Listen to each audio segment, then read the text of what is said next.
At what point did you decide, you know what, I think we're going to interrupt this little Super Bowl game with some WrestleMania?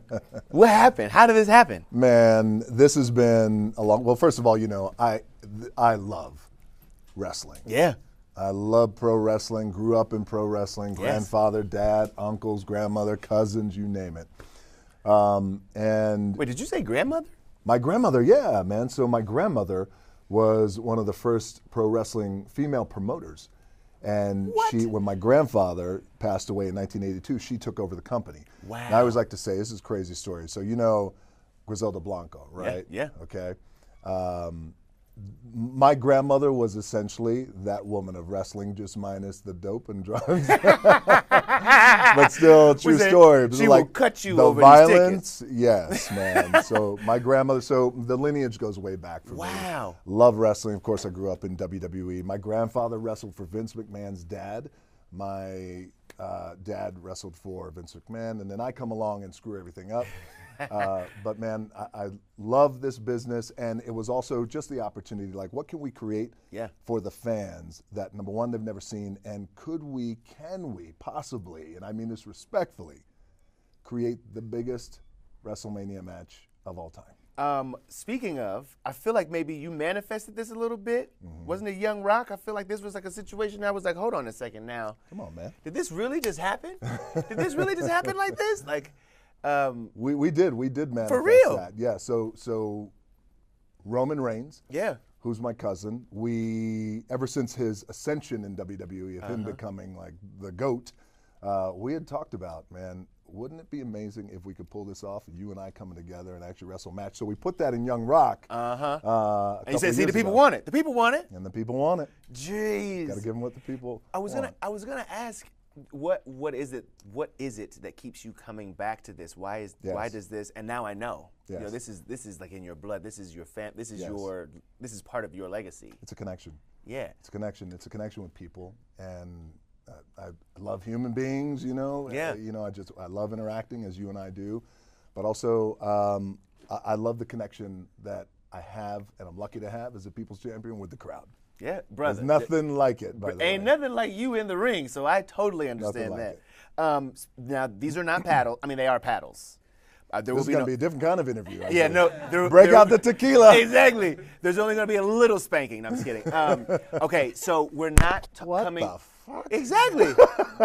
Got to keep it interesting. You know what I'm saying? No, I cannot come to Vegas during the Super Bowl and not talk about the Super Bowl halftime performance. Of course. Usher, Raymond. Yes. I have some paddles here with some eras. You know, you can break down an artist into some of the like most famous eras, and I want to know which is your favorite era. You don't. It's not a put down to the others. It's just like, what is the one that you're like, this is the one I'm rocking with? No, of course. What. No, absolutely. So Usher's my boy, without a doubt. Confessions. Confessions. Is that right? There's a lot of head nodding around here. Yeah, it is. It's like, because you can't pay for it, so I'm not gonna really sing it. You know what I'm saying? But what is your? Do you have a favorite song on the album? Do you have one that no matter where you are, if you hear this song, you gotta hum along?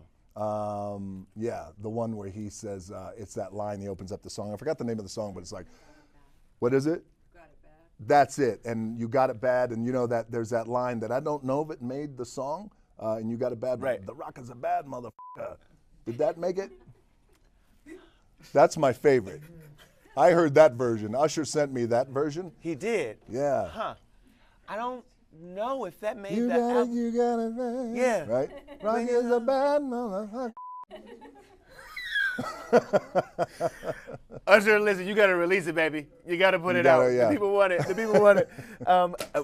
Another one of the big stories, big highlights of this Las Vegas Super Bowl trip. People are talking about your friend Taylor Swift. Now, I know that you two have worked together before. Yes. And I have heard the rumor that you're taking her out to lunch while you're here because you want her in Moana too?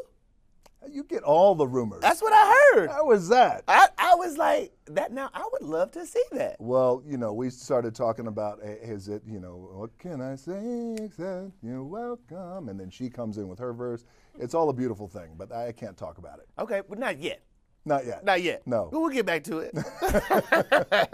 Is there, I mean, by the way, after this, I'm going to get the call from my agent, like, wait, is Taylor in Moana too? Yes. Swifties, come on, let's make this happen, right?